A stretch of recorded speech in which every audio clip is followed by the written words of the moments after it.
മാസപ്പടി കേസിൽ CBI അന്വേഷണത്തെ എതിർത്ത് മുഖ്യമന്ത്രിയുടെ മകൾ വീണ ഹൈക്കോടതിയിൽ. കേസുമായി ബന്ധപ്പെട്ട് തനിക്കും എക്സാലോജിക്കിനും എതിരെയുള്ള ആരോപണങ്ങൾ അടിസ്ഥാനരഹിതമാണ്. മുഖ്യമന്ത്രിയുടെ മകൾ ആയതിനാൽ തന്നെ കേസിൽ കുടുക്കാനാണ് ശ്രമമെന്നും സത്യവാങ്മൂലത്തിൽ വീണ വ്യക്തമാക്കി.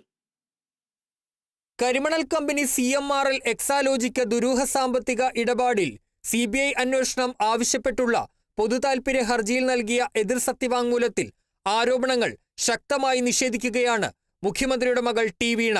തന്നെ മോശക്കാരിയായി ചിത്രീകരിക്കാനാണ് ഹർജി. മുഖ്യമന്ത്രിയുടെ മകളായതിനാൽ കേസിൽ കുടുക്കാനാണ് ശ്രമമെന്നും വീണ സത്യവാങ്മൂലത്തിൽ പറയുന്നു. വീണയുടെ മറ്റു വാദങ്ങൾ ഇങ്ങനെ: ഹർജിക്കാരൻ മതിയായ രേഖകളോ വസ്തുതകളോ ഹാജരാക്കിയിട്ടില്ല. CMRLന് താനോ പിതാവോ സഹായങ്ങളൊന്നും ചെയ്തിട്ടില്ല. തന്റെ കമ്പനിയായ എക്സാലോജിക്കിൽ പിതാവിന് പങ്കില്ല. കമ്പനി സ്ഥാപിച്ച ശേഷമാണ് പിതാവ് മുഖ്യമന്ത്രിയായത്. AKG സെന്റർ സുരക്ഷിത നിക്ഷേപത്തിനുള്ള താവളമാണെന്ന ഹർജിക്കാരന്റെ ആക്ഷേപം സാങ്കല്പികമാണ്.